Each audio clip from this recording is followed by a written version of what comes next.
Centre of body,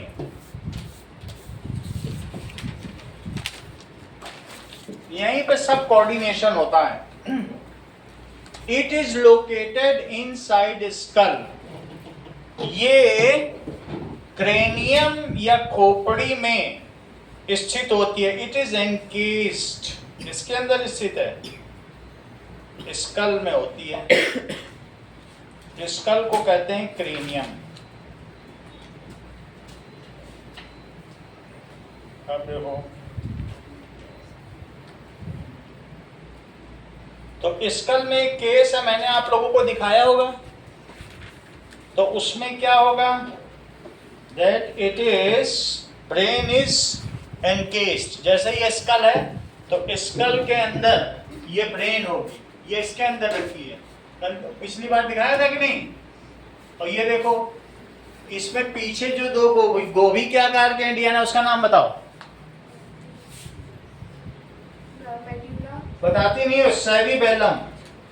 ये क्या है, सेरिबेलम। इसके बीच में ये देखो, तो अगर ऐसे देखा जाए तो मिड ब्रेन है, मिड ब्रेन है, उसमें सेरिबेलम भी दिख रहा है। ठीक है, ये तो रही स्पाइनल कॉर्ड। स्पाइनल कॉर्ड में पीएमएस, ऊपर पॉन्स है, फिर मेड्यूला है, और फिर सेरिबेलम। चेक करो पॉन्स। आपने बोला मिड ब्रेन में सेरिबेलम दिख रहा है। आपने बोला मिड ब्रेन में सेरिबेलम दिख रहा है। हाइंड ब्रेन में ये है मिड ब्रेन। ये बीच की जो कैविटी है वो क्या है, मिड ब्रेन। सही है। हाइंड ब्रेन में ये तीन चीज समझ में आ गई। यही पॉन्स है, फिर मेड्यूला, और ये सेरिबेलम। ये तीनों हाइंड ब्रेन के पार्ट हैं, और ये बीच का जो हिस्सा है मिड ब्रेन है। तो ये दोनों चीजें हैं। इसको ऐसे, ये मैग्नेटिक है तो इसको ऐसे, ठीक है। कितनी बात तुम्हें समझ में आ गई। अगर मेल है तो ये 1300 ग्राम का है, और फीमेल का 1200 ग्राम। चलिए, that human brain it is encased, किसमें इनकेस्ड है, it is encased in skull. Skull का मतलब क्रेनियम, ये है, ठीक है। At top of spinal cord, spinal cord के टॉप पर है। Skull is a bony box. Skull क्या है, बोनी, बोन का बना हुआ बॉक्स, ठीक है। And brain is surrounded by triploblastic layer, triploblastic layer called, मौजिद, सही है, कॉल्ड मेनिंजेस, ठीक है। There are 3 meninges, in between them cerebrospinal fluid is filled, so brain floats in skull. Skull में टकरा नहीं जाएगी वो उससे। 3 गुब्बारों में पानी भरा हो, एक गुब्बारे के अंदर दूसरा गुब्बारा, गुब्बारे के अंदर तीसरा गुब्बारा, उसके अंदर ब्रेन, तो ब्रेन क्या सीधे टकरा पाएगी। हाँ, समझ में आ गई बात कि नहीं। देयर आर 3 meninges, और मेनिंजेस के बीच में अगर ये सूख गया तो उसको मेनिंजाइटिस कहते हैं। क्या कहते हैं, फिर ब्रेन टकराएगी, फिर इतना तेज सर दर्द होगा कि वो पूछो मत। जो रात को जो जागा ज्यादा, समझो मेनिंजाइटिस का खतरा है। मेनिंजाइटिस जिसको हुआ समझो वो 1 बजे तक जाग रहा है, उसकी 8 घंटे की नींद पूरी नहीं हुई, तभी मेनिंजाइटिस हुआ। तो देयर आर 3 meninges, ठीक है। And it is filled with cerebrospinal fluid. In this way, our brain floats in skull, float ही तो कर रही है। This gives questioning effect.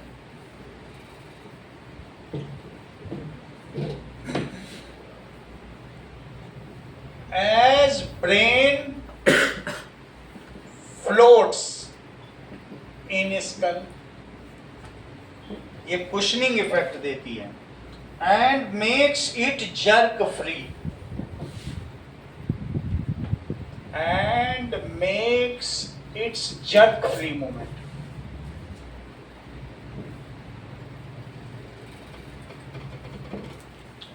अब जरा देखिए, जर्क फ्री मूवमेंट भी बोल सकते हो या मैकेनिकल शॉक्स। मैकेनिकल शॉक्स, अगर तुम कभी स्कूटी से गिर गए तो ब्रेन पे झटका लगता है, लेकिन फिर भी वो फ्लोट करती हुई जाती है। वो बहुत डेलिकेट आइटम है, इसलिए इसको कुछ होना नहीं चाहिए। नाउ सी कि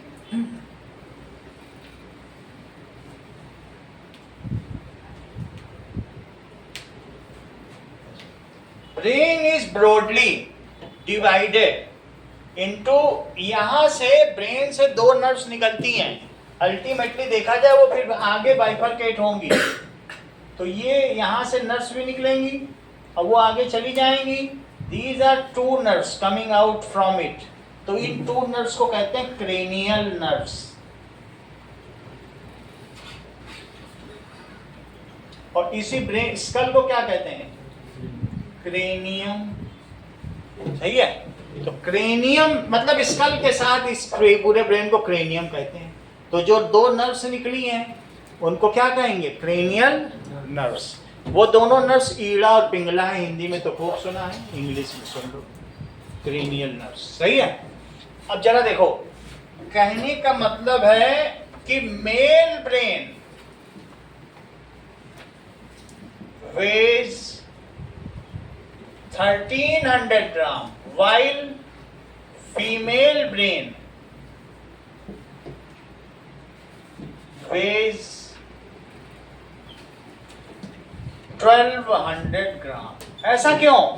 क्योंकि ये सब एनर्जी का फ्लो है। तुमको ये बात मालूम है, जब से तुमने पहले संतरे के जैसी ब्रेन हुआ करती थी, जब बहुत पहले की बात है कि ऑस्ट्रेलियो जो पिथैकन से फिर ऑस्ट्रेलियो और आगे आए, दैट इज जो हिबलिस आए, फिर इरेक्टस आए, ये होमो, अलग अलग तरीके के ह्यूमन बने एप से। शुरू में लोग कच्चा मांस खाते थे। कैसे लोग थे बताओ? जो स्टोन एज में कच्चा मांस खाते थे कि नहीं? कच्चा मांस खाने में एनर्जी ज्यादा लगती थी। तो जब ज्यादा एनर्जी लगती थी तो ब्रेन बड़ी नहीं हो पाई, संतरे की तरह थी। फिर धीरे धीरे उन्होंने, जब आग लग गई, जंगलों में अपने आप आग लग गई, तो वो लोग लकड़ी उठा उठा के ले आए। गुफाओं में रहते थे, उनको लगा सर्दी है तो लकड़ी में गर्मी लगने लगी, इतना उनमें दिमाग था। लेकिन गलती से वो मांस उसी पे गिर गया। तो अब जब गिरा हुआ मांस उन्होंने खाया, बोले ये तो बड़ा टेस्टी लग रहा है, पका हुआ है, और बड़ी आसानी से पच गया। जिसमें उनको समय लगता था वो आसानी से पच गया। तो अब उनकी जो एनर्जी थी वो खाना पचाने में नहीं लगी, उनकी एनर्जी ब्रेन बढ़ाने में लग गई, क्योंकि उन्होंने खाने को पका के खाना शुरू कर दिया। तो एनर्जी फ्लो एक ही तरफ होता है। तो एनर्जी खाना पकाने में, कच्चा मांस में तो ज्यादा लगती है। उनका ब्रेन संतरे के आकार से बढ़ के 800 ग्राम हो गया। समझ में आ गई बात कि नहीं? और जब ब्रेन ज्यादा बढ़ गया, तो जब ब्रेन बढ़ा तो वो लोग धीरे धीरे सीधे चलते थे, पहले ऐसे ऐसे चलते थे बंदर की तरीके, तो धीरे धीरे ऊपर उठे। और जैसे ब्रेन ऊपर उठती गई, ब्रेन में ब्लड कम जाने लगा और ब्रेन में फाइन नर्व्स होने लगी। जो जितना ऊपर है, अगर तोते को देखोगे तो उनमें भाषा का विकास हो चुका है, और उनका ये जो लैरिंग्स है, यहाँ पर वॉइस बॉक्स, वो ऊपर से खिसक के नीचे आ गया। समझ में आ गई बात कि नहीं? वॉइस बॉक्स नीचे आ गया, ब्रेन में यहाँ पर पीछे होल है, वो जाके होल सेंटर में चला गया, जो मिड ब्रेन के बीच की कैविटी है। तुमने पढ़ा ना, मिड ब्रेन में कैविटी होती है, मिड ब्रेन में बीच में खाली जगह है, जो अभी हम लोगों ने इसमें भी देखी है। तो वो सेंटर ऊपर चला गया ब्रेन का, वॉइस बॉक्स नीचे आ गया। अब वही आदमी जो कुछ एक दो शब्द बोल सकता था वो जंगल के जानवरों की मिमिक्री करने लगा, ऐसे ऐसे आवाज निकालने लगा 10 तरीके की। उससे उसमें भाषा का विकास हो गया, और जब भाषा का विकास हो गया, ब्रेन और डेवलप हो गया, वो सीधा चलने लगा। सबसे पहले उसका पैर ऐसा नहीं था, लेकिन उसने शाखाओं को पकड़कर सीधा चलना शुरू किया। 30 लाख साल पहले लूसी का इथियोपिया में वो मिला स्कल, उसमें पेड़ों पर वो सीधी चलती थी, ज्यादा मजबूत नहीं थी। ठीक है, तो इस तरीके से धीरे धीरे विकास हुआ, और उसने स्टोन पकड़ना शुरू कर दिया। जो पहाड़ों से पत्थर आते थे ना गिर गिर के, तो वो तोड़ता था, पत्थरों को तोड़ता था, तो उसमें शार्प एंड्स बन गए। ऊपर रिवर में आएंगे तो गोल गोल होते, मालूम है, हरिद्वार जब कोई गया है तो जब उसने देखा, बोला इससे अब हम किसी को मार के शिकार कर सकते हैं। उसको उसका थर्ड हैंड कहा गया। 2 हैंड से था, वो एडेड हैंड था। क्या हो गया? Added hand. लेकिन जब उसने पत्थर पकड़ना शुरू किया, ध्यान दो, तो धीरे धीरे उसकी फिंगर क्रॉस में आ गया, थंब क्रॉस में आ गया। ये उसके जीवन की सबसे बड़ी ऐतिहासिक घटना थी, थंब का क्रॉस में आ जाना। ऐसा किसी जानवर के साथ नहीं हुआ था, सिर्फ इंसान के साथ हुआ था। अब वो चीजों को क्रॉस में पकड़ सकता था बेहतर। सभी पशुओं में ऐसे वो भला पकड़ पाएंगे, तो इंसान ने अपने 2 हैंड फ्री कर लिए। अब वो चलते समय भी खा सकता था, चलता था और मजे से भुना मांस खाता था। 2 काम होने लगे, जबकि पशुओं में सिर्फ चलना होता है, खाना होता है। बात समझ में आ गई? ब्रेन का और विकास हुआ। मेरा कहने का मतलब है ये 1200 ग्राम सिर्फ इस वजह से है क्योंकि फीमेल की बहुत सारी एनर्जी मेंस्ट्रुअल साइकिल में जाती है, तो इस वजह से 100 ग्राम कम है। इसका ये बिल्कुल भी मतलब मत समझो कि फीमेल की बुद्धि कम। समझ में आ गई ना बात? कैसे बढ़ा और क्यों कम है, दोनों मैंने बता दिया। अब देखो, brain is broadly divided into mainly 3 regions. किसमें डिवाइडेड है? ब्रॉडली। थोड़ा सा मैंने आगे का बता दिया, वरना ये इवोल्यूशन में जो मैंने बताया, एक आपका चैप्टर इवोल्यूशन जो है, ब्रॉडली डिवाइडेड इनटू 3 रीजन्स। कौन कौन से रीजन्स है बताओ? सबसे ऊपर कौन सा रीजन है? यहाँ ये वाला कौन सा रीजन है? That is forebrain. तो forebrain, midbrain and hindbrain या hindbrain. Forebrain, midbrain and hindbrain. Hind का मतलब पिछला दिमाग, पिछला मस्तिष्क, अग्र मस्तिष्क, मध्य मस्तिष्क, पश्चिम मस्तिष्क, हाइंड ब्रेन। तो ये पश्चिम मस्तिष्क, पीछे का दिमाग मस्तिष्क।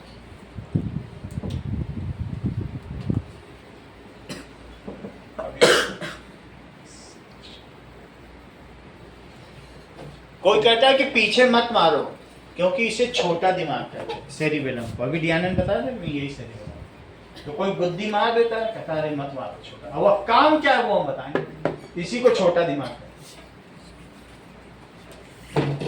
चलिए सबसे पहले बात करते हैं फोर ब्रेन। तो फोर ब्रेन क्या होगा?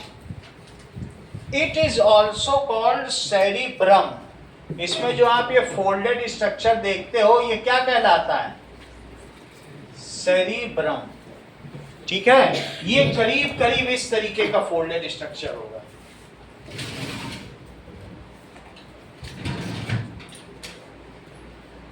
ऐसा ये समझो, ये सिर्फ सेरिब्रम ही सेरिब्रम। समझ में आ गया कि कैसा फोल्डेड स्ट्रक्चर। अच्छा, इसमें भी it also contains cerebrospinal fluid. ये खुद भी इसके बीच में रहेगा। जब तुमको डाइसेक्शन दिखाएंगे वीडियो में, सेरिब्रोस्पाइनल फ्लूइड टपकेगा। ठीक है, it is full of relay neurons. ये किससे भरा हुआ है? Full of relay neurons. देखो, it is called cerebrum.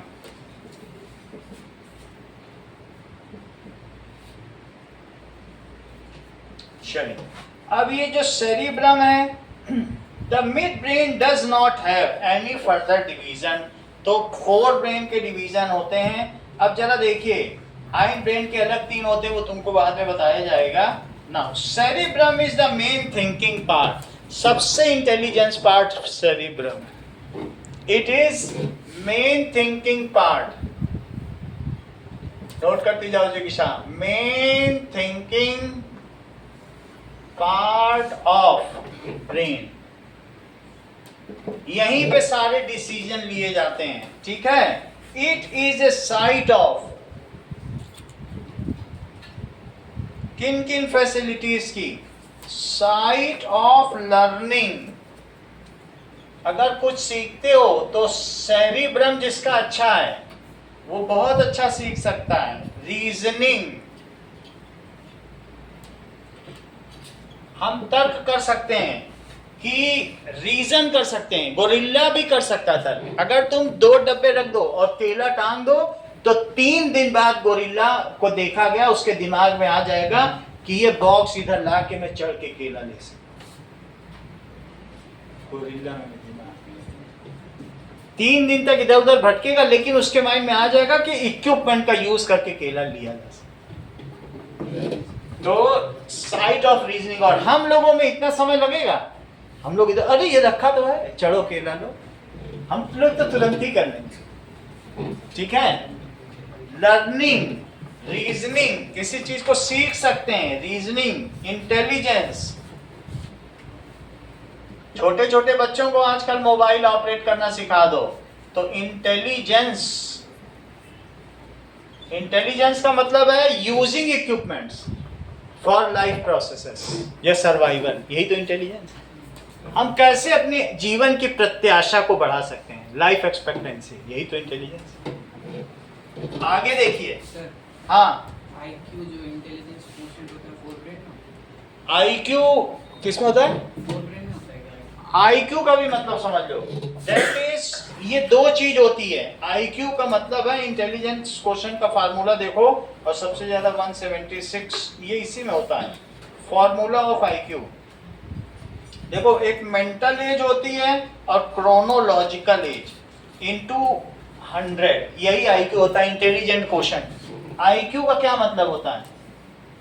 Mental as और अपॉन क्रोनोलॉजिकल एज और इनटू 100, इनटू कितना हो गया? ये देखो, इसको कहते हैं इंटेलिजेंट क्वेश्चन। अगर एक 7 साल के बच्चे से तुमने कोई बिल्कुल कॉमन सा क्वेश्चन पूछा और उसने 9 साल के बच्चे के बराबर वाला जवाब दे दिया, तो तुम लिखोगे 9/7।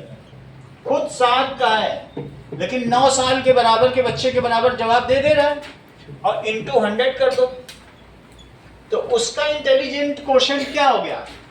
1 पॉइंट, क्योंकि 2 बचेगा, 7 दूनी 14, 7 1 21 कर लो, तो एक तरीके से 130 हो गया। उसका आईक्यू लेवल क्या है?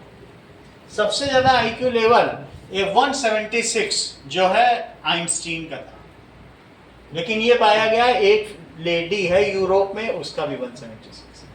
अब कोई अगर 7 साल का बच्चा 10 साल के बच्चे के बराबर जवाब दे रहा है, कॉमन क्वेश्चन, ऐसे नहीं पढ़ाई लिखाई वाले नहीं, जैसे कोई पजल सॉल्व करनी है तो कहेंगे उसका आईक्यू लेवल ज्यादा है। और कोई 9 साल का बच्चा या 7 साल का बच्चा 5 साल के बराबर बच्चे के बराबर आईक्यू लेवल लगा पा रहा है, तो फिर इंटेलिजेंट क्वेश्चन उसका 100 से नीचे गिर जाए। 100 से नीचे गिरना खतरनाक है, 100 तक होना ठीक है। जो लोग क्लास में टॉपर होते हैं उनका 100 से ऊपर होता है, बट इसको मेजर किया जा सकता है। और जो क्लास के सबसे लद्दड़ होते हैं उनका 100 से नीचे होता है, ये चीज होता है। क्रोनोलॉजिकल एज का मतलब है उनकी जो शारीरिक एज है उसके बराबर वो परफॉर्म नहीं कर पाते, तो ये आईक्यू लेवल है। It is all about 4 brain, learning, reasoning, intelligence, और अगला क्या है बताइए? That is personality and memory. Personality भी उसकी सीधी है, वो झुक के बैठेगा ही नहीं, क्योंकि उसका स्पाइन सीधा रिस्पॉन्स देता है और मोटर न्यूरॉन से नीचे पहुंचाता है। और जो झुक के बैठ गया है सर, क्या सर, वो तब तक दूसरा उत्तर दे देगा, वो समझ ही रहा क्वेश्चन, यानी उसका रिस्पॉन्स टाइम 5 सेकंड से ऊपर है, ऐसे ऐसे लैगिंग है, लैग है, यानी स्टिमुलस से रिसीव करने में ही बेचारे को समय लग रहा है।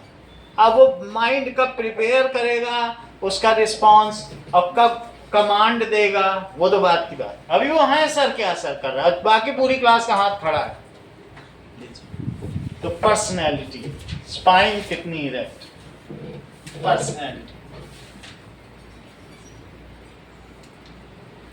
और क्या कहा जाएगा, किन 5 चीजों को दिखाता है? मेमोरी, तो कि कोई भी पीछे की चीज डिकोड करवा लो, तुरंत खट से आंसर आएगा उस बच्चे के पास, मेमोरी है उसके पास। उसको एक बार बताना, हिंट से उसके भी काम चल जाएगा। मेमोरी समझ में आ गई ना बात आपको? वो प्रिजर्व करके रख लेता है माइंड में अपनी चीज, भूलता नहीं चीजों को। तो ये सारी चीजों के लिए हमारा फोर ब्रेन जाना जाता है। बोलो बात समझ में आ गई ना? अब आगे देखिए, all our thoughts, sensation, actions and movements are controlled by cerebrum. Thoughts, जितना तुम सोचते हो, क्योंकि थॉट्स थिंकिंग प्रोसेस है, सोचा ऐसे नहीं जा सकता है, कई चीजों को रिलेट करना पड़ता है।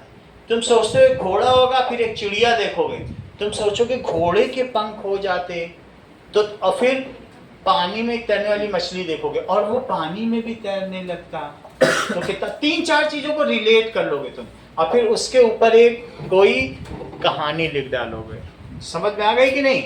तो अलग अलग तरीके की कहानी होती हैं, कोई जैसे साइंटिफिक होती है और कोई ऐसे होती है जो इस तरीके की होती है कि नहीं होती है? तो उस तरीके की, that is all our thoughts. क्या क्या तुम सोच सकते हो, जितना तुम सोच सकते हो उतना तुम कर सकते हो। तो all our thoughts and sensation, actions and movements are controlled.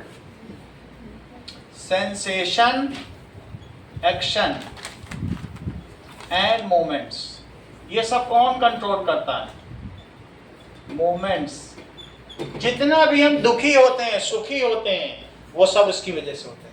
Elon Musk ने कहा कि 5 साल बाद हम हाइपर सिविलाइज्ड हो जाएंगे, सारा काम रोबोट करेगा, तुमको काम करने की दुनिया में किसी को जरूरत नहीं पड़ेगी। चाइना में अभी से होने लगा है, 20-20 हजार के रोबोट्स मिलने लगे हैं दुनिया में, और वो लोग रोबोट हायर कर रहे हैं, सब रेस्टोरेंट में रोबोट हैं, तो सब कुछ रोबोट खाना भी बना रहे हैं। पूरा दुनिया में 5 साल बाद ऐसा हो जाएगा, और तुम्हारा काम करना तुम्हारी व्हिम एंड फैंसी होगी, मर्जी हो काम करो, ना मर्जी हो ना काम करो, और बुरा नहीं माना जाएगा। दुनिया में जितने रिसोर्सेज होंगे वो सबके लिए इक्वली अवेलेबल होंगे। आप सिर्फ पूरे दिन आराम से बैठ के, पूरे जीवन आराम से बैठ के उन रिसोर्सेज का मजा ले सकते। ह्यूमन मजा लेने के लिए होगा, काम करने के लिए तो सर फिर लेबर की 0 कॉस्ट हो जाएगी, क्योंकि सारा काम मशीनें संभालेंगी, तुम्हारे लेबर का कोई महत्व रह ही नहीं जाएगा, हर चीज ऑटोमेटेड होगी। बोलो बात समझ में आ गई? उसको कहेंगे हाइपर सिविलाइज्ड ह्यूमन। और जब ह्यूमन हाइपर सिविलाइज्ड हो जाएगा तो तुम सोचो एनर्जी का फ्लो पूरा ब्रेन की ओर जाएगा, अब लेबर ही नहीं करेगा वो जीवन में। जब इंसान आग के पास बैठा, उसने अनाज इकट्ठा कर लिया था, तो वो उसके पास थोड़ी सी, अब उसको शाम के खाने की चिंता नहीं थी, तब उसका दिमाग खाली रहा, तब उसने केव में चित्र बनाए। जब दिमाग खाली होगा तभी तो सोचेगा। तो जब इंसान हाइपर सिविलाइज्ड हो जाएगा तो बहुत ऊंची लीप आएगी, वो इतने बड़े बड़े आविष्कार करेगा कि जो अभी हम सोच भी नहीं सकते, क्योंकि करने के लिए कुछ होगा ही नहीं, सोचने के लिए सब कुछ होगा, तुम सोचोगे और कर दोगे, ये चीज होगी। ये 5 साल बाद होगा। तो our thoughts, sensation, action and movements, ये सब कौन कंट्रोल करता है? आर कंट्रोल्ड बाय 4 ब्रेन, इसे लिखो बाय सेरिब्रम।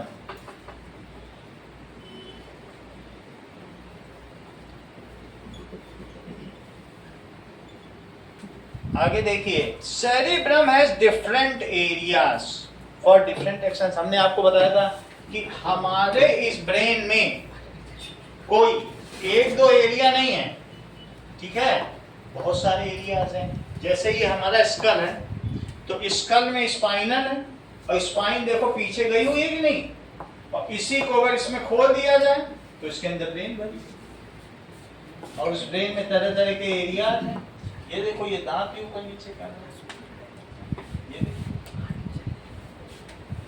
इसमें ब्रेन रखी है कि नहीं? ये ब्रेन निकल भी सकती है, ये, और इस ब्रेन में सब कुछ है। समझ में आई बात कि नहीं? और पीछे का देखो, क्या इससे दो नर्व्स नहीं निकल रही हैं? क्रेनियल नर्व्स चेक करो। अभी मैंने तुमको दो नर्व्स का बताया था, कौन कौन सी नर्व्स निकल रही हैं? क्रेनियल, और ये इसमें ब्रेन रखा हुआ है, ये देखो, और ये इसका मुंह, सही है? ये देखो, ये ब्रेन के लिए ये दैट इज इन केस है। बाकी सेरिबेलम पॉन्स मेडुला में अलग से दिखाऊंगा, अभी उस पे आएंगे तो देखेंगे। और ये चीज है, पीछे दो क्रेनियल नर्व्स देखो, रेड कलर दिख रही हैं? ये स्कल है, ह्यूमन स्कल। इसमें सूचर दिख रहा है तुमको? देखो, एक सूचर खुलने भी लगते हैं। तो ब्रेन है, ये इसकी जॉज, इसकी क्रेनियल नर्व्स। तो समझ में आ गई तुमको पूरी बात? तो हमारा जो क्रेनियम है, सेंसेशन, इंटेलिजेंट, थॉट, और इसके लिए रीजनिंग, मेमोरी, और दो चीज बताओ, 7 चीजें बताओ। पर्सनैलिटी, एक और रहेगी। ये देखो, दो cranial nerves red red colour के दिख रहे हैं, कौन से? Action and motor. पूरी बात कर ली, सातों चीज बता दी। अब देखो, इस ब्रेन में सेरिबेलम भी है, ठीक है, और नीचे से स्पाइन से जुड़ी हुई है। ये है सूचर, खोल के खुलने लगी, वहीं बात कभी बंद कर देंगे, बंद हो जाएगा, है ना? ब्रेन के किसी, ये सब सूचर है कि नहीं? ये देखो, ये सब सूचर है, कहीं से भी खोला जा सकता है, ये भी सूचर है। तो ये तुमने देखा ना, इसके जॉज हो गए, और ये पीछे से स्पाइन है ना? इतनी बात तुम्हें समझ में आ गई कि ब्रेन में क्या क्या चीज है, तुमने देख ली। बताओ क्या क्या चीज है? ये रही ब्रेन। अब हम इस ब्रेन में देखो बहुत सारे एरिया हैं, association area, sensory area, auditory area, visual area, ये कुछ कुछ कलर कर दिए। समझ में आया? तो वो सब अभी हम देखेंगे कौन कौन से एरिया उसे पढ़ने जा रहे हैं। लेकिन इस ब्रेन को जब हम खोलेंगे तो इसके अंदर असली चीज है, क्योंकि फ्रांस से आई हुई है। तो इसमें देखो, वो इंडियन थी तो उसने बस पेंट करके दिखा दिया। तो अब जरा देखें ये, तो अब इसमें पॉन्स और मेडुला, तुम्हें सबसे पहले मैं इसे अलग कर देता हूँ। ये सेरिबेलम है, सेरिबेलम है, ये अलग कर दिया। अब इसको अलग करो, तो ये देखो, ये चीज जब हमने अलग की तो ये बीच में तुमको मिड ब्रेन दिखाई पड़ रही है। अलग से तुम्हें नीचे एक पॉन्स होगा, एक मेडुला होगा। सेरिबेलम तो अलग कर दिया, तो ये बीच का हिस्सा देखो, तो बीच का हिस्से में भी और अलग कर दें तब तुम्हें दिखे, ठीक है? ये करीब करीब ऐसा। ये तो वो तुम्हारी ब्रेन हो गई जिसमें मिड ब्रेन में रहती है। ये रही तुम्हारी मिड ब्रेन, और एक रहा पॉन्स, एक मेडुला हो जाएगा, इधर की तरफ रहेगा, पॉन्स और मेडुला रहेगा। समझ में आ गई बात की नहीं? बाकी तो बुक में बनाई होगा। और सेरिबेलम हो गया ये mid brain, correct?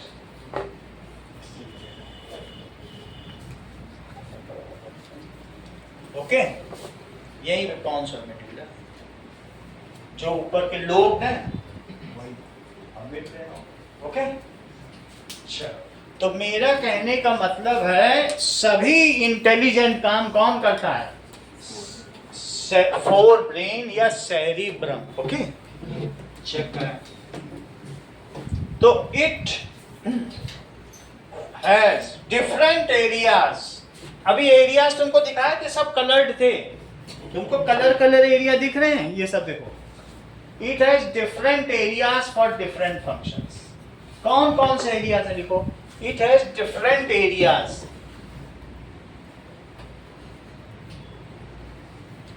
areas for different functions।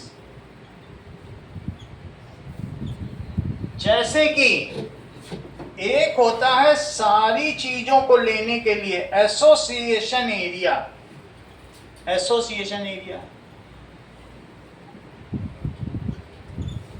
वो किस काम में करता है? That is in cerebrum controls thinking and memory, controls thinking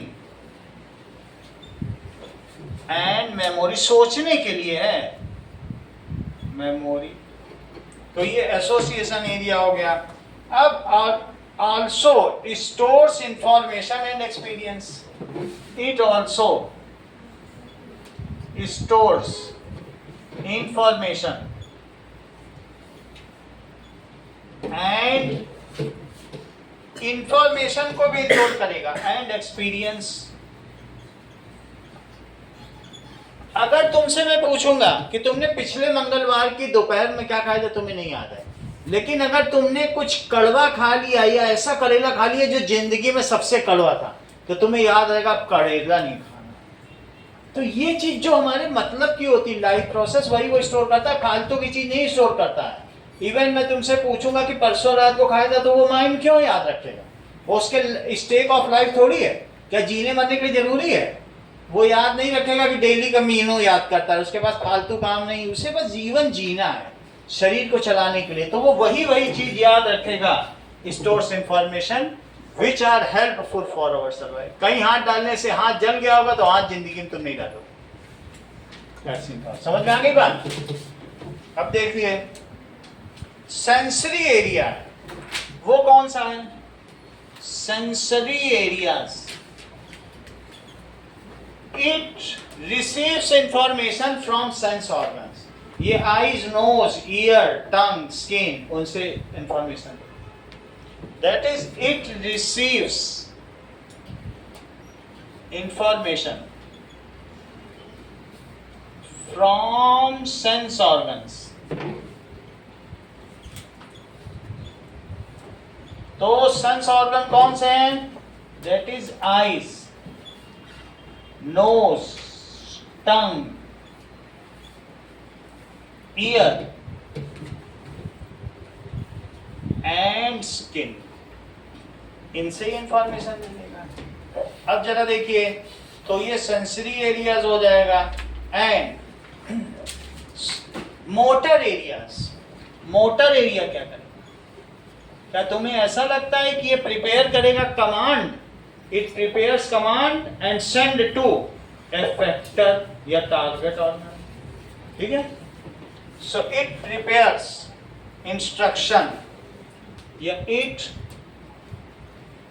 prepares command, instruction and send it to effector या target ऑर्गन। इफेक्टर मसल तो तुम समझ ही गए होगे, इफेक्टर मसल पे भेजेगा या टारगेट ऑर्गन पे भेजेगा। तो तीन तरीके के एरियाज हो गए। इससे मोटर न्यूरॉन निकलेंगे, ये सब रिले न्यूरॉन, और यहाँ सेंसरी न्यूरॉन खत्म होंगे। सेंसरी न्यूरॉन आया, वो कहाँ पे टर्मिनेट होगा? Sensory area. मोटर एरिया से कौन निकलेगा? मोटर न्यूरॉन निकलेंगे कि नहीं निकलेंगे? तीन तरीके के न्यूरॉन होते हैं, और ये चुगलखोर सब है, इससे उसको इंफॉर्मेशन दी, उसको तो ये रिले वाला होगा। इट कंटेन्स रिले न्यूरॉन्स, ठीक है? Sensory neuron sends here, motor neurons starts here. It contains, लिख लो, relay neurons, sensory neurons terminate here, और motor neurons starts from here।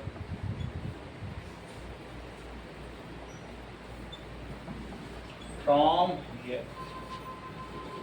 ये रही बात हमारे फोर ब्रेन की, इससे ज्यादा नहीं है, और ये सभी चीजें पूछी जाती हैं। इसका हर वर्ड एक एमसीक्यू बनाता है। रीजनिंग कहाँ है तो पूछा जाएगा, तब तुम्हें बताना पड़ेगा कि फोर ब्रेन में। ऐसे क्वेश्चन कि कौन देखता है तो लिखना है फोर ब्रेन, ऐसे। अब जरा देखो, बीच की कौन सी ब्रेन है? That is mid brain. वो देखिए। Now all the voluntary actions are performed by cerebrum। कौन करता है? जो तुम काम करते हो कंट्रोल्ड मैनर में, डांस करते हो, कैच करते हो, या कुछ भी करते हो, पढ़ाई लिखाई कुछ भी करते हो, खाना खाते हो, तो सारे वॉलेंट्री एक्शन कौन करता है? All voluntary action are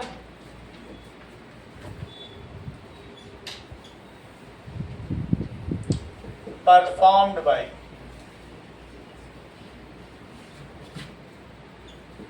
cerebrum। cerebrum ही फोर ब्रेन है, तो यही फोर ब्रेन है, ये मैंने पहले दिखा दिया। देखिए ये कैसे होता है? cerebrum receives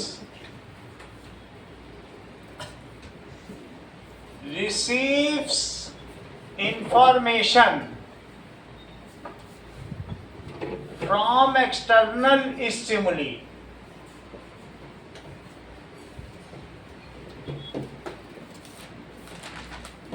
through sense organs,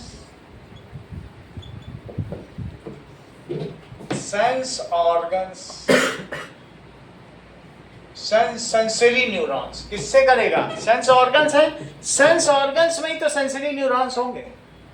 आंख में कौन होगा? क्या ऑप्टिक न्यूरॉन्स नहीं होंगे? तो सेंस ऑर्गन्स हैं, विच कंटेन्स सेंसरी न्यूरॉन्स। फिर उनको क्या करेगा? सेंसरी न्यूरॉन्स इसने ले लिया। Now it interprets the information,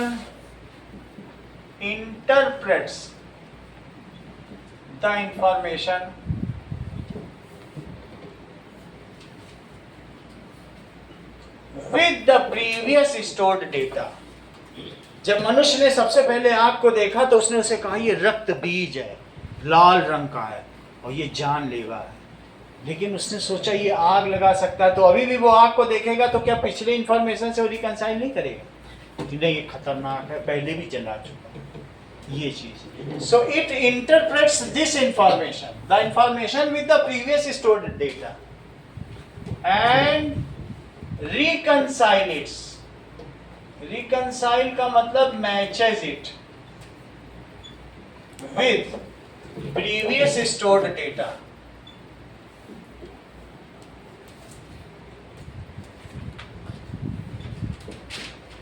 जब प्रियांशु ने प्रभात को देखा तो इसने सोचा हाँ ये तो हमारा मित्र है, कल जब मैं गिरा था तो इसने बचा लिया था, मुझे उठा लिया था, हाँ ये मित्र ही है मेरा। कैसे इस फिर बोला अरे मित्र गले लगो, तो कैसे इसने बोला? क्योंकि प्रीवियस स्टोर डेटा से इसने देखा कि इसने बारिश में गिरने से बचाया था, तो मित्र हो गया। और फिर पीछे देखा, बोला अरे ये मेरा शत्रु है, इसने साइकिल पे लात मार दी थी जब। तो मस्तिष्क बड़ा ध्यान रखता है कि किसने हमें गिराया और किसने हमें बचाया, वो दोनों को ध्यान रखें, तो वो रिकंसाइल तो करेगा ही करेगा।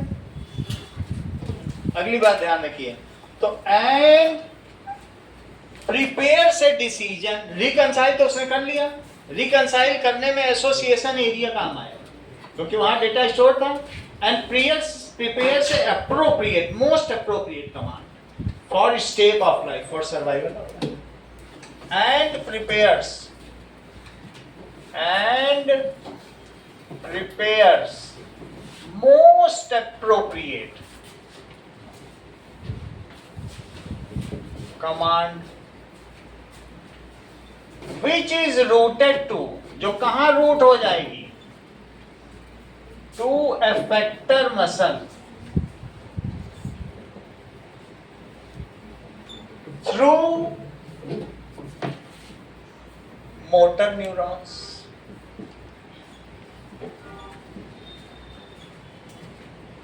बाकी तो तुम लोग सब जानते हो, एफेक्टर न्यूरॉन के पास एंडोक्राइन ग्लैंड होगी, वहां पर कॉन्ट्रैक्टाइल हार्मोन होंगे, वो हाथ को सिकोड़ देंगे, पैर को सिकोड़ देंगे, कुछ ना कुछ करेंगे कि नहीं? And the work is task is executed. खुद तो तुम जानते ही हो। And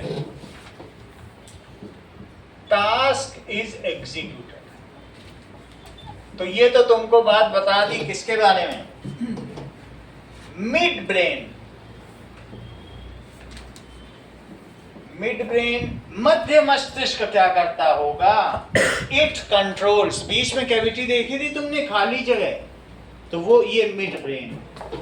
this is mid brain. Orange colour का दिख रहा है? It controls the reflex movement above thorax. गर्दन के ऊपर, नेक के ऊपर के सारे रिफ्लेक्स मूवमेंट कौन कंट्रोल करता है? Midbrain. It controls the reflex movement above neck. Neck से नीचे के नहीं करेगा, तो इसका काम है विचारना नहीं। It has, that is prefed instructions for different stimuli. जैसे ये हो कि ये हो जाए, हाँ बोलो।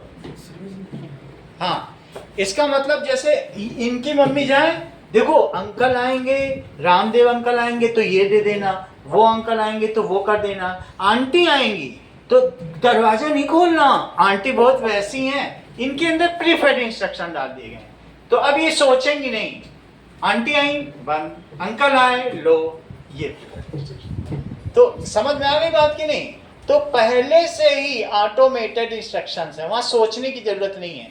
आग दिखे हाथ हटा लेना, ये हो जाए तो ये कर देना, ये प्रीफेड इंस्ट्रक्शंस फॉर वेरियस स्टिमुलीज। तो उसे रिफ्लेक्स एक्शन ही तो कहेंगे। ये क्या करता है? It controls reflex movement of head, neck and trunk. Trunk के भी कर रहा है, ट्रंक के कैसे कर लेगा? हेड, नेक, ट्रंक लिखा है, बट ट्रंक के तो स्पाइनल कॉर्ड ही करता है। In response to visual and auditory stimuli above neck, it controls reflex movement. Reflex movement, ठीक है? कहाँ कहाँ के? हेड, नेक एंड ट्रंक के भी कर रहा है। मैं बता रहा हूं कैसे कर रहा है। Head, neck and trunk. आप कहोगे कि नीचे के कैसे कर रहा है? तो कर रहा है trunk. In response to visual stimuli. सांप देखा, पैर पीछे हट गया, ऐसा नहीं है। वो तो अलग है कि यहाँ पर हैंड का अलग स्टिमुली है, टच स्टिमुली भी नहीं करा, लेकिन सांप देखोगे तो पैर को हटना पड़ेगा, ये भी तो एक रिफ्लेक्स एक्शन है। तो ये कौन सी स्टिमुली? आवाज, कोई खतरनाक आवाज आई तुम्हारे, डियाना, ओ डियाना, कोई पीछे से स्त्री चिल्लाई, डियाना एकदम से आगे बढ़ के पीछे हट गई, सोची कैसे जान बचाए। ऑडिटरी स्टिमुली और विजुअल स्टिमुली, ये चीज दोनों के लिए जो मूवमेंट होता है उसके लिए, ठीक है कि नहीं? सबका मूवमेंट करा देगा, हेड का, नेक का और ट्रंक का। तो किसके रिस्पॉन्स में बोलो? In response to, response to auditory and visual stimuli. कभी कभी डरावनी आवाज आती है तो भी तो हम लोग रिस्पॉन्ड करते ही हैं कि नहीं? ये शेर की आवाज है, कुछ ना हो, कुत्ता ही भौंक दे, तो हाथ पैर सब हिल जाते हैं। ऑडिटरी में भी तो काम करते होगे कुछ ना कुछ, किसे टहलने ही लगते हो। तो मिड ब्रेन का काम कुछ नहीं है, सिर्फ रिफ्लेक्स एक्शन को कंट्रोल करना। आवाज कोई इधर से प्रियांशु बोले, कौन बुला रहा है? कौन बुला रहा है? प्रियांशु बुलाया, किसने बुलाया? ये चीज होती है कि नहीं होती? नाउ हाइंड ब्रेन देखो, पश्चिम मस्तिष्क क्या करेगा? तो उसके भी कुछ काम है। अब हाइंड ब्रेन में भी कई चीजें होंगी। क्या क्या चीजें होंगी जरा तुम देखो तो यहीं पे एक लोब है और दूसरा लोब है और फिर ये नीचे आ जाए। तो इस तरीके से ये बीच का तो जो है ये मिड ब्रेन है, इससे ज्यादा लेना देना नहीं है। लेकिन ये रही पॉन्स और ये क्या रही मेड्यूला ऑब्लांगाटा। और एक यहाँ पीछे में यहां से क्या निकला वो बाहर तक निकला रहेगा, इवन ब्रेन के बाहर तक भी रहेगा, स्कल के अंदर रहेगा। समझ में आया कि नहीं? सेरिब्रम से बाहर और क्रेनियम के अंदर है। ऐसा थोड़ी कि क्रेनियम से बाहर थोड़ी ना निकला हुआ, लेकिन सेरिब्रम के बाहर दिखता। ठीक है कि नहीं? देखो सब कुछ स्कल के अंदर था कि नहीं था, लेकिन जब अलग से खोला था तो वो गोभी अलग से दिख रही। तो इट लुक्स व्हाट इज, तीनों के नाम लिखो। ये ब्राउन कलर का इसका क्या नाम है बताओ? That is cerebellum. इसका क्या नाम है? ये सेरिबेलम। और ये पॉन्स और मेड्यूला हो गया। चलिए इसको लिखो सेरिबेलम। इन सभी के बहुत ज्यादा यूजेज होते हैं, ये तंग करते हैं, इसलिए इसकी प्रैक्टिस कराऊंगा कि ये हम लोग भूल जाते हैं। मिड ब्रेन का तो कोई नहीं भूलेगा, रिफ्लेक्स एक्शन करता है। कभी कोई फोर ब्रेन का कभी नहीं भूलेगा, भूल सकते हो? 7 काम है, सबको मालूम है, इंटेलिजेंस एरिया है। और 3 एरिया कौन कौन से साथी बताओ फोर ब्रेन के? आप भी बताओ 3 area.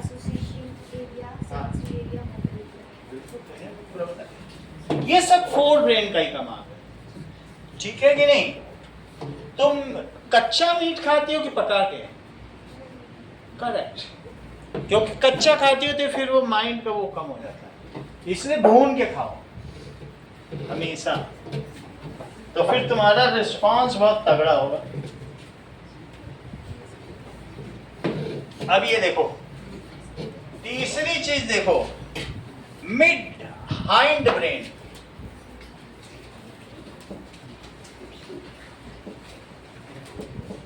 Now, it contains pons, medulla and cerebellum. Pons, medulla and cerebellum। 3 चीज होती है। अब जरा देखो पॉन्स क्या करता है? It regulates respiration. रात को सांस धीमी चलती है क्योंकि रात को ज्यादा एनर्जी की जरूरत ही नहीं पड़ती है, तो ब्रीदिंग रेट 15 पर मिनट से कम हो जाता है, वो 12 पे पहुंच जाता है, हो सकता है 10 पे भी पहुंच जाए। दिन में 15 तक रहता है, 15 ब्रीदिंग पर मिनट। ठीक है, तो जितना स्लो ब्रीदिंग रेट, अगर दिन में भी किसी ने कंट्रोल कर लिया 10, उसकी आयु डबल हो गई। तो वास्तव में ये जो है इसी को प्राणायाम कहते हैं। इफ वी कैन कंट्रोल, और जो ज्यादा देर सांस ले रहा है और धीरे धीरे छोड़ रहा है उसकी और ज्यादा आयु होता है। तो इसी को प्राणायाम कहते हैं कि सांस लेने में ज्यादा देर लगाई जाए और छोड़ा भी धीरे धीरे जाए। यानी आप 75% टाइम लेने में रखें, उसे कंटेन करें, और 25% टाइम में छोड़ें। जितना भी है 4 सेकंड का पूरा एक ब्रीदिंग साइकिल है, उसमें 3 सेकंड लेने और रखने में रखिए, ठीक है, और 1 सेकंड छोड़ने के लिए, ऐसा करें। तो प्राणायाम, सबसे धीमी सांस कछुआ लेता है, 300 साल जीता है।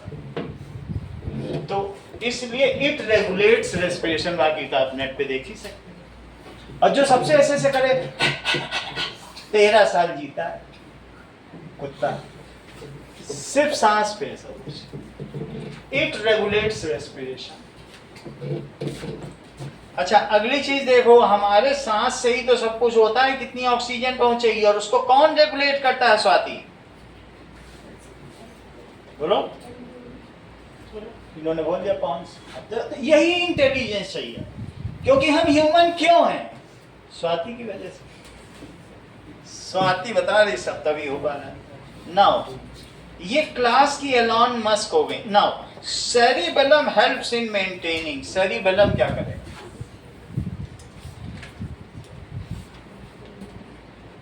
इसने रेस्पिरेशन कंट्रोल किया। इट रेगुलेट्स यानी ब्रीदिंग रेट। अगर तुम्हें रेस्पिरेशन नहीं समझ में आता है तो क्या कहो, ब्रीदिंग रेट। कभी तुम इमरजेंसी में होगे, ब्रीदिंग रेट तेज हो जाएगा, तुम भागना चाहोगे तो ज्यादा ऑक्सीजन की जरूरत नहीं पड़ेगी, तो ब्रीदिंग रेट तेज हो जाएगा। दौड़ोगे, ब्रीदिंग रेट तेज हो जाएगा। सोओगे, कम हो जाएगा। कौन देख रहा है, कॉन्स अभी बोला आपके सामने। आगे देखो, सेरिबेलम क्या करेगा, maintaining posture, posture and balance of body. जैसे ही तुमने ये पैर आगे बढ़ाया तो हाथ ये आगे बढ़ा, ये हाथ पीछे, ये बैलेंस है। तुरंत दूसरा किया, पूरी चीज बैलेंस है। सेंटर ऑफ ग्रेविटी वहीं है, जहां पे तुम हो वो वहीं से बढ़ रही सेंटर ऑफ ग्रेविटी। ये नहीं कि ऐसा नहीं है, बैलेंस ही बिगड़ जाएगा, तुम गिर जाओगे।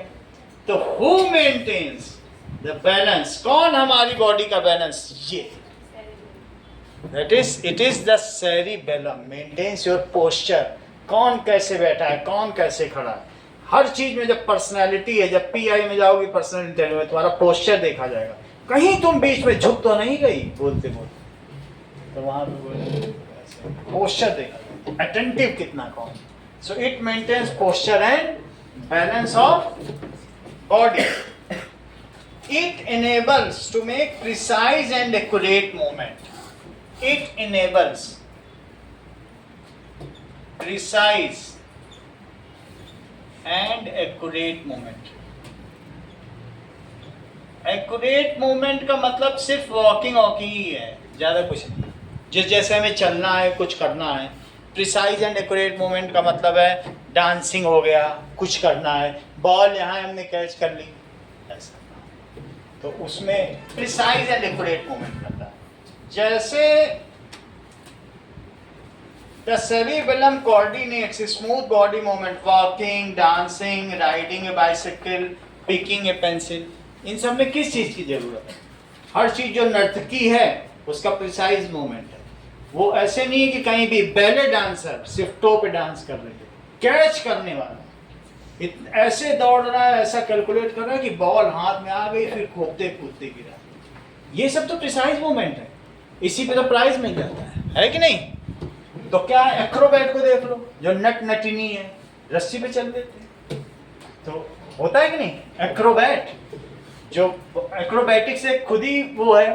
तो इन सब चीजों में किन किन चीजों में ये काम करता है बताइए? डांसिंग, वॉकिंग,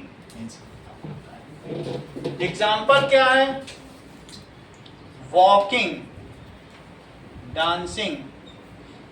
जब कोई काम नया शुरू करोगे, टीचर सिखाएगा डांसिंग, तो तुम देखोगे, तब वो लर्निंग एरिया में रहेगा, वो एसोसिएशन एरिया में जाएगा, मेमोरी में। हाँ ऐसे करना है, वैसे करना, याद भी रखना पड़ेगा। और फिर उसके बाद साइकिलिंग कर रहे हो, टेढ़ी मेढ़ी साइकिल चली, बड़ा दिमाग लग रहा है, अरे ब्रेक लगाना है, अरे ये करना है। और फिर जब सीख गए तो वो सेरिबेलम बोलेगा भैया अब मेरा काम नहीं है, हाइंड ब्रेन तुम संभालो और सेरिबेलम तुम संभालो, ये पकड़ो अपनी लकुटी का मरिया, बहुत ही नाच नचायो, अब मैया मोरी मैं नहीं माखन खाए। शुरू में साइकिल चलाओगी, सेरिबेलम देखेगा, ब्रेक लगाना है, रुकना है, पैर रखना, और एक्सपर्ट हो जाओगी। आज पता चला तुम साइकिल चलाते हुए या स्कूटी चलाते हुए, ध्यान था, ध्यान तो बर्गर पे था, और स्कूटी तो अपने आप ही चल रही थी। सोचना भी नहीं पड़ रहा था कि स्कूटी मैंने चलाई भी है। अब सोचोगी कि डियाना तुमने स्कूटी चलाई, हमें कब पता, हमें यहाँ कैसे आ गए, हमें तो कुछ मालूम ही नहीं, कब उठाई, कब चलाई, कब आ गई, याद है? कुछ याद नहीं। क्यों? क्योंकि अब उन सब कामों को कौन संभाल रहा है? सेरिबेलम। अब उसके पास दूसरे इंटेलिजेंट काम। जब एक चीज की प्रैक्टिस हो जाती है, those tasks are handed over to cerebellum. शुरू में वो देखिए, बच्चा चलता भी है पग रख करके तो बहुत संभल के चलता है, सारा दिमाग उसी में, और बाद में स्मार्टली चलेंगे, दौड़ने लगता है। मसल मेमोरी क्या है? मसल मेमोरी मसल मेमोरी देखना पड़ेगा, हमें मालूम नहीं है, अभी मैं देख लेता हूँ। सर मेरा भी एक डाउट है। What is muscle memory? चलो, ability to perform a physical skill और regain lost muscle size and strength automatically through repetition driven by brain nervous system. Perform a physical skill or regain lost muscle size.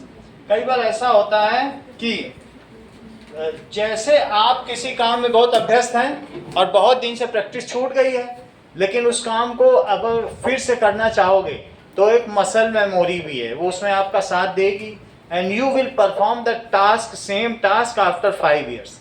जो muscular work है, हो सकता है कि आपकी muscle week हो गई हो, लेकिन वो अगर पहले किसी लेवल तक पहुंच गई है तो वो अपना मस्कुलर साइज फिर से रीगेन कर लेगी।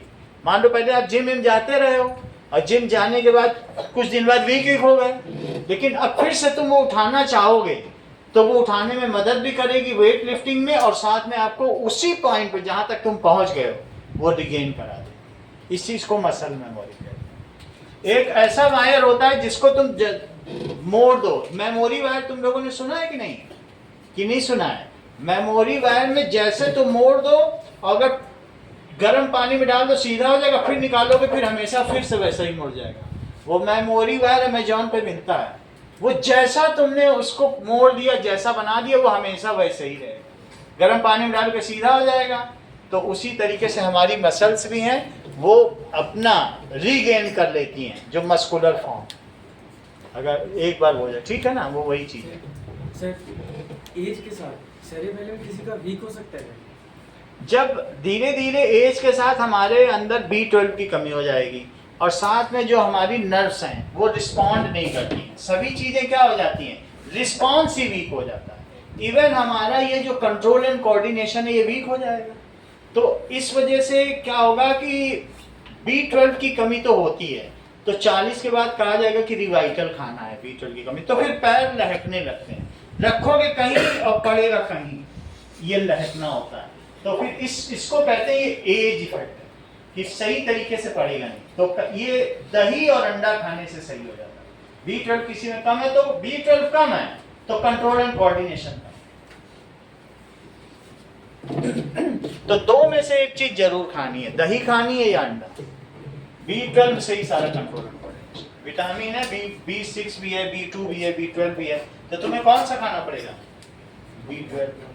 तो जो जैसे स्वाति टाइप है तो अंडा खा लेंगी, कच्चा मांस में भी रहता है, और मान लो दूसरे लोग दही खाएं, है कि नहीं? क्योंकि सबका अपना अपना सिस्टम है। Walking, dancing, picking a pencil लिखो, and riding a bicycle. 4 example है, चारों MCQ हैं। पिकिंग अ पेंसिल, यही चीज है, बस तुम्हें भी ये पूछा जाएगा, इसके अलावा 4 में से और कुछ नहीं आता। और राइडिंग ए बाइसिकल, और भी होते होंगे लेकिन यही 4 हैं, हमें ज्यादा क्या करना है। तो इन सब चीजों को देखो। अब अगली बात देखो, तुम्हें पता चल गया ये क्या काम करता है। ये बस एक बार जो लर्निंग हो जाती है उसको उसमें डाल दिया जाता है। ये प्रिसाइज मूवमेंट के लिए, पॉन्स किसके लिए? तुम तो बहुत जानते हो। अच्छा, मिड ब्रेन किसके लिए है?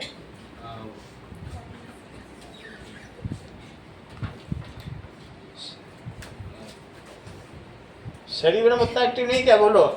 मिड ब्रेन किसके लिए? मैं ये बताओ, सेरिबेलम किसके लिए? Cerebellum controlling, that is for precise movement and controlling and coordination. सही कह रहे हैं, दैट इज पोस्चर, एंड वही चीज लिखना है, इधर उधर की चीज नहीं लिखनी है। कंट्रोलिंग पोस्चर, सही है, एंड प्रिसाइज मूवमेंट। कौन से 4 काम करता है बताओ? Cerebellum, picking up a pencil, dancing, riding a bicycle और वॉकिंग। सही है, इन सबको पता। तीसरी चीज है मेड्यूला। अब हमने PCM के क्रम में लिखा दिया है, वहां पर था PMC, तो तुम PCM के ही क्रम में याद कर लेना, फिजिक्स, केमिस्ट्री, मैथ्स। थोड़ा सा अंतर है। तो दैट इज मेड्यूला। मेड्यूला क्या करता है? मेड्यूला करता है smooth movement, maintaining posture, various actions like heart beat. ये क्या करेगा? इनवॉलेंट्री एक्शन, इनवॉलेंट्री एक्शन करेगा। कौन कौन से होते हैं involuntary action? It controls involuntary actions. ठीक है, सांस को तुम खुद कर सकते हो।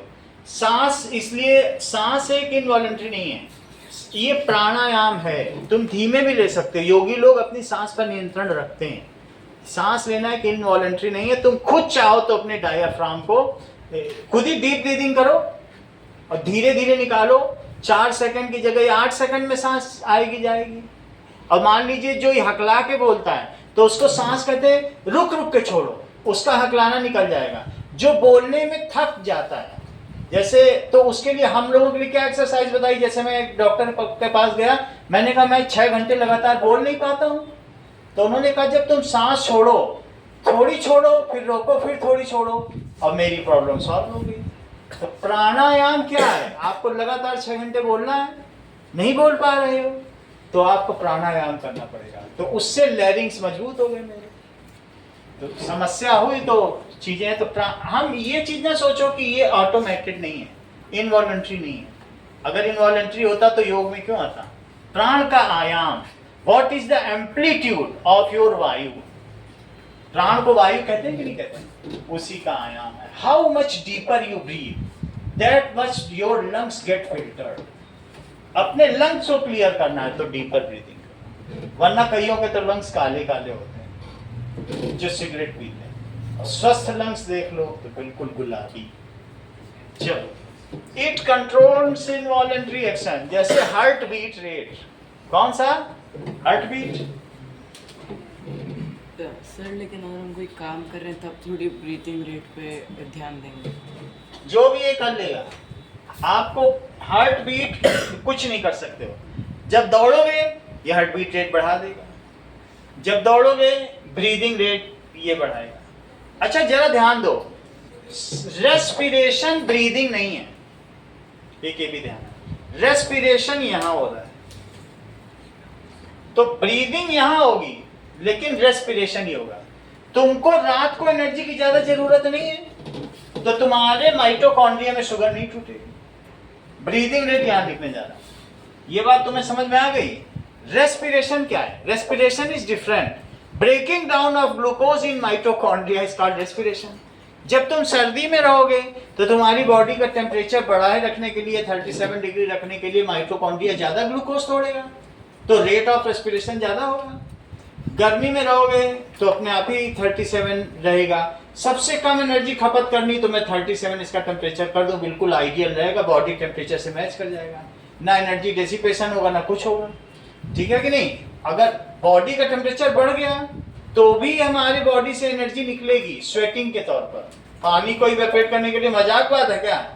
कितनी एनर्जी देनी पड़ेगी तब स्वेटिंग होती है। गर्मी में निकल गए तो भी रेस्पिरेशन बढ़ेगा, सर्दी में हो गए तो शिवरिंग होगी, तब भी एनर्जी की खपत बहुत ज्यादा। वो बात समझ में आ गई कि नहीं? कहने का मतलब है रेस्पिरेशन अलग है और ब्रीदिंग रेट यहाँ लिखने जा रहा। समझ में आ गई? रेस्पिरेशन सेल में होता है, माइटोकॉन्ड्रिया में होता है, और ब्रीदिंग यहाँ होती है। तो ये क्या क्या करता है? Breathing, blood pressure. तो इसमें मैंने ब्रीदिंग रेट लिखा, इसे हटा दो, ये गलती कर दी। ब्रीदिंग तो अलग चीज हो गई, इसे मिटाइए। ठीक है जिज्ञासा, ये बात तुम्हें समझ में आ गई ना? अब अगले देखो, यहां लिखो ब्रीदिंग। ये है ब्रीदिंग। और क्या क्या करेगा बोलो? ब्रीदिंग रेट को ये ठीक कर देगा, हार्ट बीट को, ब्लड प्रेशर को रेगुलेट करेगा। रात को ज्यादा ब्लड प्रेशर नहीं चाहिए जब हम सो रहे हैं, और दिन में ब्लड पंप करना पड़ेगा। ब्लड पंप होगा, उसी ब्लड से खाना पंप होगा, उसी पंप से एमिनो एसिड पंप होंगे, उसी ब्लड से ऑक्सीजन पंप होंगे, और रात को क्या जरूरत तुमको, धीरे धीरे भी ब्लड चलता रहे। तो इसीलिए जब तुम जाते हो दौड़ते भागते, कहते हो मेरा ब्लड प्रेशर चेक कर, तो कहता 10 मिनट आराम कर। जाते हो कि नहीं? तुरंत नहीं चेक करता, कहता रेस्ट करो पहले। आगे देखिए, breathing rate, blood pressure and peristaltic moment. Peristaltic moment क्या होता है स्वाति?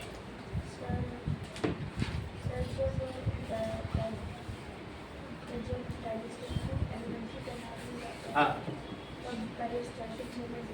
ठीक है, जैसे contraction and dilation of oesophagus and intestine, ठीक है, ये एक रेगुलेटेड है,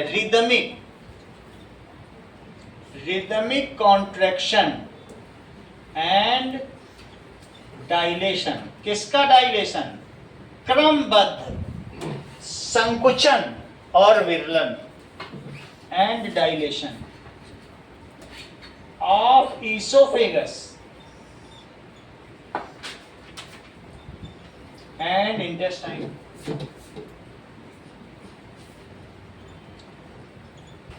जिससे खाना तुम्हारे एक ही डायरेक्शन में, यूनिडायरेक्शनल फ्लो करे, चाहे तुम्हें उल्टा पैर के बल लटका दिया जाए और मुंह में खाना डाला जाएगा पेट में, ये पेरिस्टाल्टिक मूवमेंट ही कराता। सही? और बताओ क्या सर इसमें स्नीजिंग आएगा? इतनी बात हो गई। Medulla is also responsible for sneezing, coughing, कुछ रिफ्लेक्स ये भी देखता है। अच्छा ये देखो, मिड ब्रेन कुछ रिफ्लेक्स देखता है, वो ऑडिटरी एंड विजुअल रिफ्लेक्स देखता है, लेकिन कफिंग, स्नीजिंग, साइज ऑफ प्यूपिल, ये सब कौन देखता है? मेड्यूला। लिखो ये कौन कौन से रिफ्लेक्स देखेगा? It is swallowing, coughing, sneezing, secretion of saliva and vomiting. It also does reflex movements.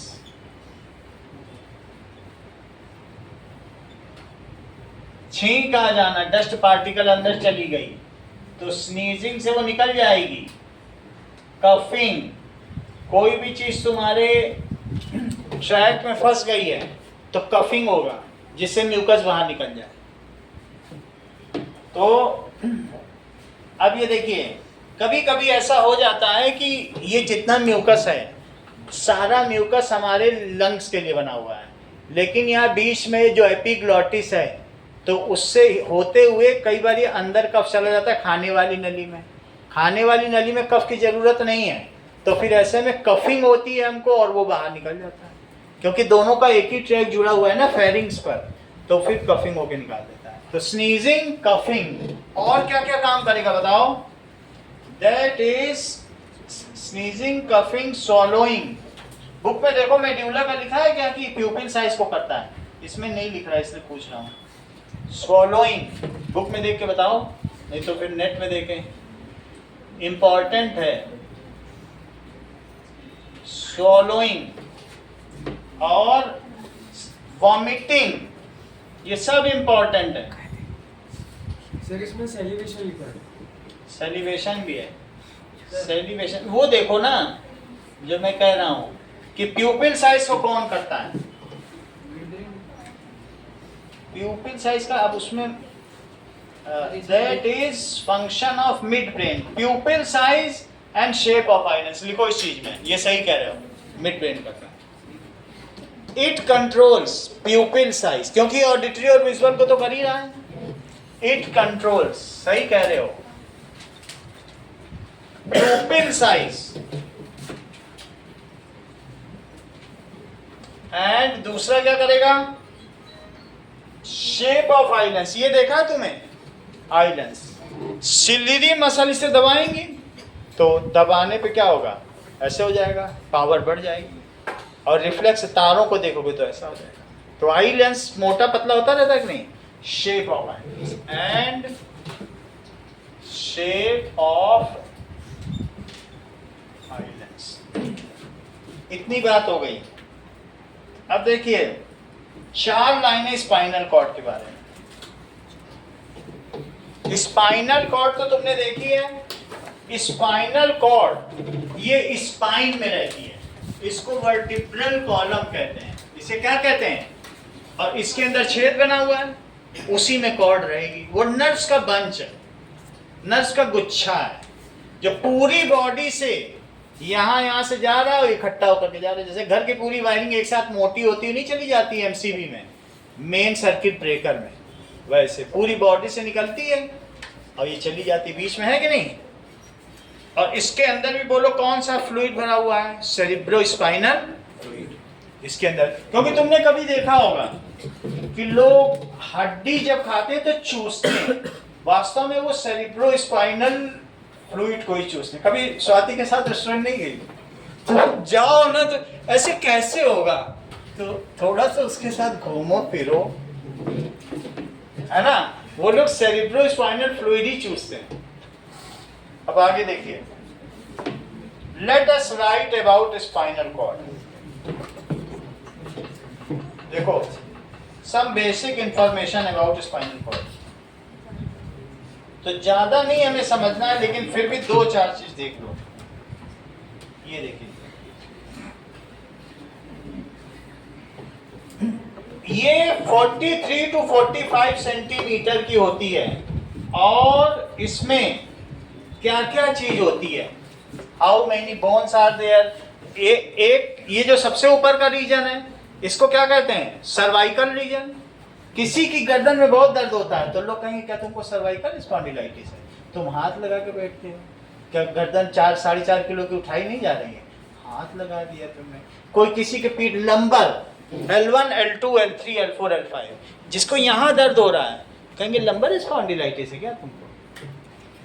और जिसकी गर्दन में दर्द है, सीधी नहीं हो पा रही, बड़ा दर्द हो रहा है, कहेंगे सर्वाइकल है क्या? Spondylitis, that is any pain in spine is called spondylitis.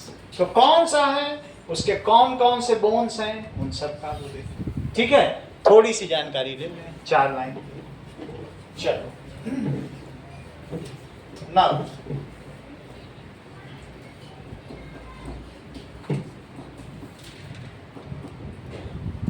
चलिए, it has 31 pairs of spinal nerves coming out, so it contains 31 bones। और इसके हर एक के बीच में जो स्पाइन होती है उसके बीच में ड्यूरा मैटर भरा हुआ होता है, जो इस तरीके का होगा। दिखने में बस दिखा दे रहा हूं, जो इसके बीच में ये एक रबर टाइप है, जैसे ये भी मूव करता है तो उसी के ऊपर कर रहा है कि नहीं? और ये अगर पतला हो गया धीरे धीरे तो हड्डी से हड्डी जब टकराएगी ऐसा दर्द होता है, कहते हैं बोन का पेन। जैसे दांतों का दर्द नहीं होता है, तो ये ड्यूरा मैटर, 2 बोन के बीच में। तो 31 बोन्स हैं और हर 2 बोन के बीच में क्या है? कुशन है, जिसको ड्यूरा मैटर कहते हैं। बोलो बात समझ में आ गई कि नहीं? ये चीजें, ये सब तो तुम लिगामेंट जानते ही हो, लिगामेंट का वहां काम नहीं है, लेकिन ये सब। चलो लिखो स्पाइनल कॉर्ड के बारे में। ये 43 to 45 सेंटीमीटर की होती है। Spinal cord it is part of CNS. किसका पार्ट है? ठीक है, इट इज 43 to 45 इंचेस, इतनी होती है। ठीक है, चेक करो, सेंटीमीटर, सॉरी सेंटीमीटर, 1.5 फीट की होती है, meters, and contains 31 bones। ठीक है, ये जरा देखो, and 1 centimetre wide. It contains 31 bones।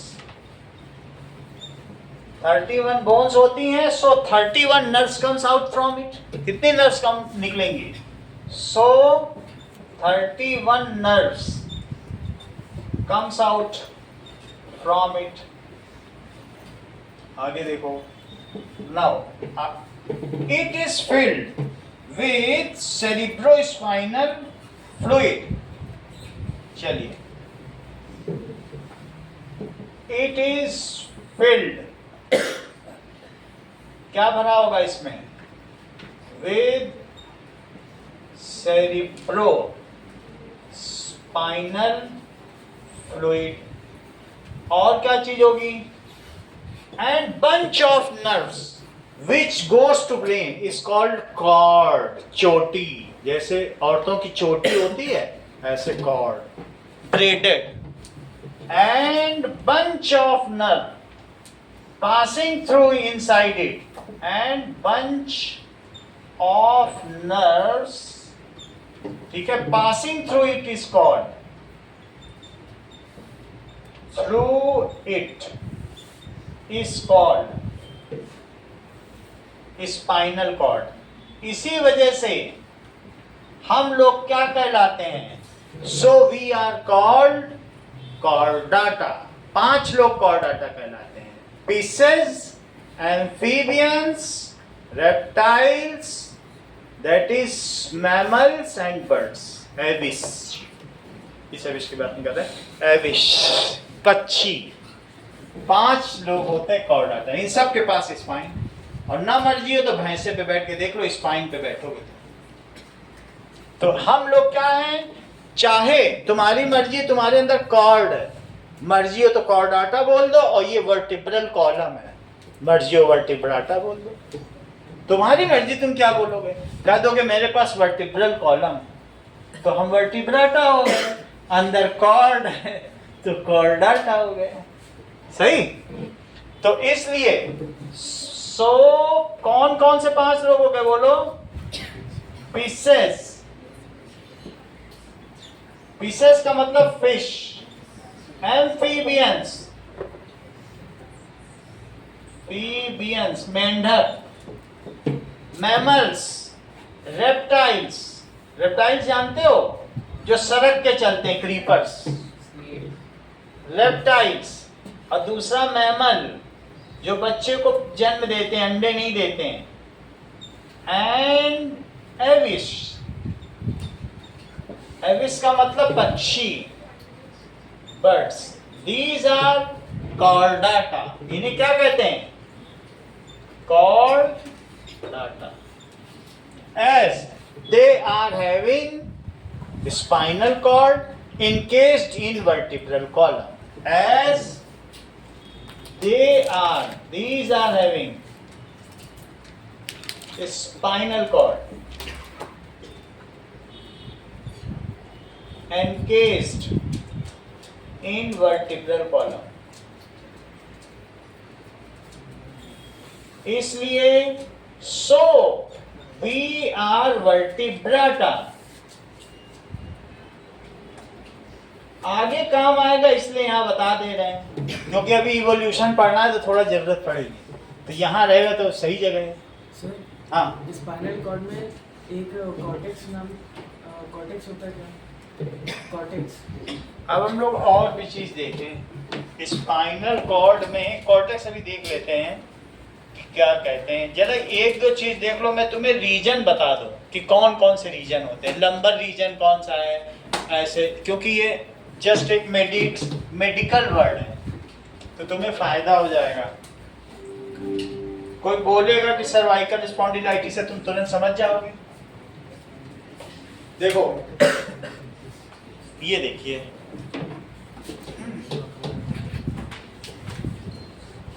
Now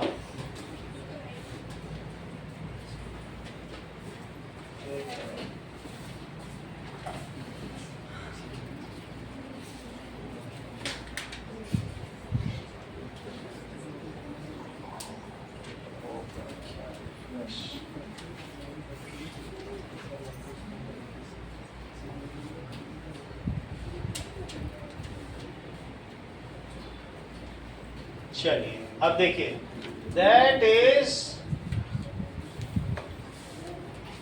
picture of spinal cord with labelling. अब देखो इसमें कौन कौन से रीजन है। The spinal cord has 5 main regions. These include the Cervical, cervical region जो with 7 ऊपर का vertebrae region है and वो 8 क्या है nerve बताओ? pairs, the thoracic region with 10 Cervical, vertebrae and 12 बीच का nerve pairs, thoracic है, and the lumbar region with और 5 नीचे क्या vertebrae है? and 5 nerve pairs. For number medical 3 ही advice रीजन or है, diagnosis, और नीचे consult a जो professional. सबसे नीचे है वो कॉकिक्स है। दैट इज कॉकिक्स का कुछ नहीं, वो जो नीचे जिस पे हम बैठते हैं नहीं, कूल्हे की हड्डी, वो कॉकिक्स है। मेन का मतलब है ये क्या है, ये एब्डोमिनल कैविटी है, और ये कौन सी कैविटी है? Thoracic cavity. जो पूरा रेस्पिरेटरी सिस्टम है उसे क्या कहते हो? रेस्पिरेशन में समझाया था कि नहीं? हमारी 2 कैविटी है, डायफ्राम के ऊपर कौन सी कैविटी है? Thoracic cavity. तो उससे संबंधित स्पाइन को तुम क्या कहोगे बताओ? चेक करो, बोलो T1 से लेके T12 तक क्या कहोगे? T1 से थोरासिक, T1 से T12 12 ये हो गए, और नंबर में 5 है। तो तुमसे कोई पूछेगा, हाँ भाई कौन सी बीमारी तुम्हें L1 की है, L2 की है, L2 वाला है कि L3 है, किसका ड्यूरामेटर घिस गया है तुम्हारा? 5 लंबर स्पॉन्डिलाइटिस होते हैं। यहाँ बड़ा दर्द होगा बैठने, होता नहीं किसी किसी के, कमर दर्द हो रही, समझो लंबर स्पॉन्डिलाइटिस। कभी कमर दर्द हो रही, लंबर स्पॉन्डिलाइटिस, गर्दन दर्द हो रही, तो C1 से C7 तक चेक करो जरा, कौन कौन से? इसको कहेंगे सर्वाइकल स्पॉन्डिलाइटिस, अगर हो जाए स्पॉन्डिलाइटिस, नहीं तो सर्वाइकल रीजन, थोरासिक रीजन और लंबर रीजन। इसके कौन कौन से रीजन है, बस इतना लिख लो, कौन कौन से रीजन है? इट्स रीजन ये स्पाइनल कॉर्ड है, तो C1 से C7 इसको कौन सा रीजन कहेंगे? सर्वाइकल। T1 से T12 कौन सा रीजन कहेंगे? थोरासिक। थोरासिक। और बोलो L1 से L5 कौन सा रीजन कहेंगे? Lumbar. Right A note on brain, इतना काम आज के लिए जितना जानते हैं लिख लीजिएगा। ब्रेन में जितना तुम जानते हो लिख देना, ठीक है? स्पाइनल कॉर्ड को इन्वॉल्व नहीं करना ना सर। ब्रेन के बारे में जो जान, स्पाइनल कॉर्ड के बारे में नहीं लिखना है नहीं तुम्हारे सिलेबस में। ब्रेन है तुम्हारा सिलेबस, स्पाइन की तो कुछ जानकारी नहीं है। फुल पेज दिया जाएगा, जितना भर सकते हो भर दो, और बहुत इंपॉर्टेंट है एमसीक्यू के लिहाज से भी, सब्जेक्टिव के लिहाज से भी। 10 नंबर का रहेगा।